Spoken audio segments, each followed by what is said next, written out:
Hi hello வணக்கம், நான் தான் chef Dheena. Welcome back to chef Dheena's kitchen. இன்றைக்கி நம்ம கிச்சனில் பார்க்க போகிறது என்னங்கன்னா ஐஸ்கிரீம்.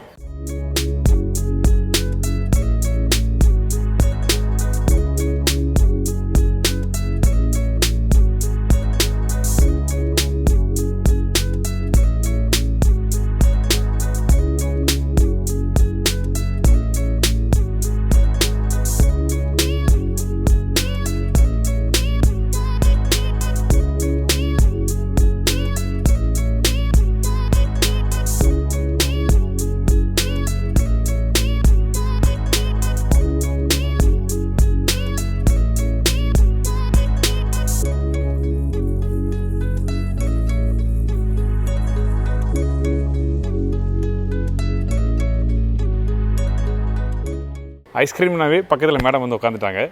சாக்லேட் ஐஸ்கிரீம் வேணும்னு சொல்லிட்டு ரொம்ப நாளாக கேட்டுருந்தாங்க. இன்றைக்கி நம்ம சேனலில் சாக்லேட் ஐஸ்கிரீம் பண்ணியிருக்கேன். சாக்லேட் ஐஸ்கிரீம் பிடிக்குமா தக்ஷா? பிடிக்கும். அங்கே பார்த்து சொல்லுங்கள், பிடிக்குமா? யாராவது சாப்பிட போகிறா? கெவினும் நானும், அதாவது இவங்க தம்பியும் அதுக்கப்புறம் தக்ஷாவும் 2 பேர் சேர்ந்து மட்டும் இருந்து ஐஸ்கிரீம் சாப்பிட போகிறாங்க. இன்றைக்கி இந்த ஐஸ்கிரீம் வந்து மொத்தமே 3 இன்க்ரீடியன்ஸ் தான். அதாவது சாக்லேட் சிப்ஸ் யூஸ் பண்ணியிருப்பேன், அதுக்கப்புறம் விப்பிங் க்ரீம், அதுக்கு பிறகு வந்து இந்த சாக்லேட் சிரப்பு. இந்த 3 இன்க்ரீடியன்ஸ் வச்சு எப்படி ஐஸ்கிரீம் பண்ணலாம் வீட்லேயே, நல்ல குவான்டிட்டி, அதிகமான குவான்டிட்டி கொடுக்கும். அதனால தான் இன்றைக்கி நம்ம ஈஸியான ஸ்டைலில் பண்ணியிருக்கோம். ஒன்லி ஒன் திங், நீங்கள் அந்த விப்பிங் க்ரீமை நல்லா பிளெண்ட் பண்ணணும். விப்பிங் க்ரீம் யூஸ் பண்ணும்போது நான் டைரி க்ரீம் மட்டும் யூஸ் பண்ணுங்கள், டைரி க்ரீம் யூஸ் பண்ண வேண்டாம். ஏங்கன்னா நான் டைரி க்ரீம் வந்து பிளெண்ட் பண்ணும்போது உங்களுக்கு வந்து அந்த ஸ்டிஃப்னஸ் கொடுக்கும், அந்த க்ரீமோட டெக்ஸ்சர் வந்து நல்லா வரும். அதனால தான் நான் டைரி க்ரீம் யூஸ் பண்ண சொல்கிறேன் விப்பிங் க்ரீமில். இப்போ இந்த டிஷ் எப்படி பண்ணுறது பார்ப்போம். அதுக்கு முன்னாடி தேவையான பொருட்கள் பார்த்து வந்துடலாமா?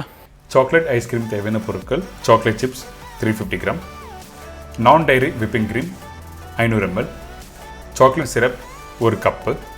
இதாங்க இந்த ப்ரிப்பரேஷன் தேவையான பொருட்கள். இந்த சாக்லேட் ஐஸ்கிரீம் பண்ணுறதுக்கு நம்ம என்ன பண்ண போகிறோம்னா, நம்மக்கிட்ட இருக்க இந்த சாக்லேட் சிப்ஸை மெல்ட் பண்ண போகிறோம். அதுக்கு வந்து டபுள் பாயிலிங் மெத்தடில் தான் இந்த சாக்லேட்டை மெல்ட் பண்ணணும். சாக்லேட்டை டேரெக்டாக பேனில் போட்டு மெல்ட் பண்ணக்கூடாது. அப்படி பண்ணால் உங்களுக்கு வந்து அந்த டேஸ்ட் எல்லாமே மாறும். அது மட்டும் இல்லை, அந்த டெக்ஸ்சர் உங்களுக்கு கரெக்டாக கொடுக்காது. இந்த மாதிரி ஒரு ஸ்டாக் பாட்டில் கொஞ்சம் தண்ணி வைங்க, நல்லா கொதிக்கட்டும். அதுக்கப்புறம் ஒரு மேலே ஒரு தட்டு வச்சு இந்த சாக்லேட்டை போட்டு மெல்ட் பண்ணணும். அது மட்டும் இல்லை, இந்த சாக்லேட் இன்னொரு விதமாக மெல்ட் பண்ணலாம். வீட்டில் அவன் இருந்தால் அவனில் நீங்கள் யூஸ் பண்ணலாம் இதே மெத்தடில்.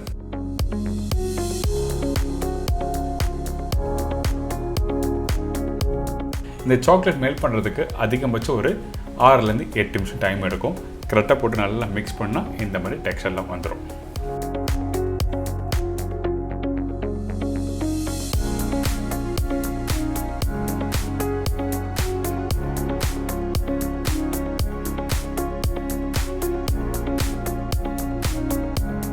இப்போ ரெடி ஆகிடுச்சுல. அடுத்தது நம்ம என்ன பண்ண போகிறோம் கேட்டிங்கன்னா, இந்த விப்பிங் க்ரீமை நல்லா பிளெண்ட் பண்ணிவிட்டு க்ரீமை நல்லா ஸ்டிஃபாக ரெடி பண்ண போகிறோம். இந்த க்ரீம் வந்து நான் நிறைய வாட்டி சொல்லியிருக்கேன், ஆனால் நிறைய பேர் கேட்குறீங்க. இருந்தாலும் நான் 100 வாட்டி சொல்லிடுறேன். நான் யூஸ் பண்ணுறது நான் டைரி க்ரீம் தான்.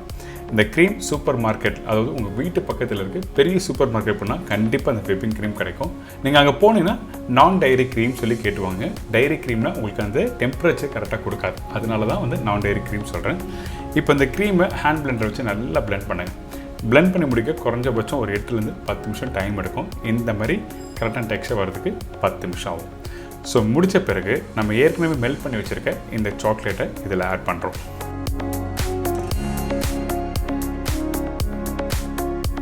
இதுக்கப்புறம் சாக்லேட் சிப்ஸ், அதாவது 350 கிராம் சாக்லேட் சொன்னோம் பார்த்தீங்களா, அதில் 300 கிராம் மெல்ட் பண்ணியாச்சு.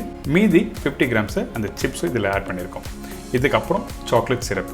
இந்த சாக்லேட் சிரப் எதுக்காக ஆட் பண்ணுறேன்னு கேட்டிங்கன்னா, லைட்டாக அந்த பிட்டர் டேஸ்ட் இருக்கும். உங்களுக்கு பெரிய பாட்டில் காஸ்ட்டு பார்த்தீங்கன்னா 200 ரூபா. அப்படி இல்லைனா இந்த சாக்லேட் சிரப்பு 10 ரூபா பேக்கெட்டில் வருது. 5 பேக்கெட் போதும் இந்த ஐஸ்கிரீம் பண்ணுறதுக்கு.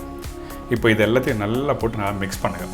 அதே டைமில் இந்த விப்பிங் க்ரீமோட அந்த சாக்லேட் மெல்ட் பண்ணதை ஆட் பண்ணும்போது உடனே மிக்ஸ் பண்ணணும். அப்படி இல்லைன்னா கிறிஸ்டல் ஆகிடும். கிறிஸ்டல் ஆனால் நிறைய பேருக்கு வந்து கரெக்டான டெக்ஸ்சர் கொடுக்காது, அந்த ஸ்மூத்தான ஒரு டேஸ்ட்டும் கொடுக்காது. அதனால தான் தெளிவாக சொல்கிறேன், போடும்போது நல்லா மிக்ஸ் பண்ணிக்கணும். கொஞ்சம் டைம் விட்டு மிக்ஸ் பண்ணால் கரெக்டாக இருக்காது. அதுக்கு பிறகு திருப்பியும் நல்லா மிக்ஸ் பண்ணி முடித்த பிறகு சாக்லேட் சிப்ஸ் போட்டிருக்கேன். அதுக்கப்புறம் திருப்பியும் அந்த சாஸ் போட்டு கொஞ்சம் ரேண்டமாக மிக்ஸ் பண்ணுங்கள்.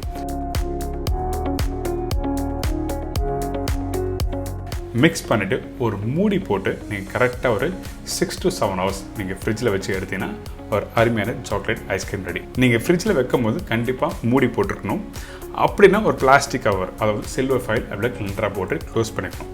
நீங்கள் டேரெக்டாக நீங்கள் அப்படியே உள்ளே வச்சிங்கன்னா உங்களுக்கு அந்த ஐஸ் ஃப்ரீசர் பார்த்தீங்களா, அந்த ஃப்ரீசர் வந்து அந்த சாக்லேட் டேரெக்டாக இறங்கும் போது உங்களுக்கு வந்து ப்ராப்பரான டெக்ஸ்சர் கொடுக்காது. அதனால் இந்த மாதிரி மூடி போட்டு கரெக்டாக க்ளோஸ் பண்ணிவிட்டு அதுக்கப்புறம் எடுத்திங்கன்னா சாக்லேட் ஐஸ்கிரீம் ரெடி. இந்த இடத்துல நீங்கள் அப்படி ஜஸ்ட் லைட்டாக ஸ்கூப் பண்ணிவிட்டு உங்கள் வீட்டுக்கு குழந்தைங்களுக்கு கொடுக்கலாம். நீங்கள் ஒரு 200 ஸ்பெண்ட் பண்ணிங்கன்னா குறைஞ்சபட்சம் ஒரு 20லேருந்து 25 பேர் ஐஸ்கிரீம் சாப்பிட்லாம் தாராளமாக. ட்ரை பண்ணுங்கள், என்ஜாய் பண்ணுங்கள்.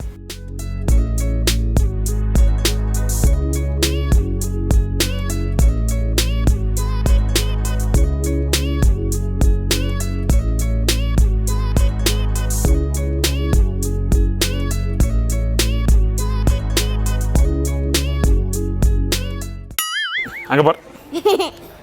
இப்போ எல்லாருக்கும் அந்த சாக்லேட் ஐஸ்கிரீம் பிடிச்சிருக்குன்னு நினைக்கிறேன். கண்டிப்பாக எப்படி பண்ணுறதுன்னு தெரிஞ்சிருக்கும்.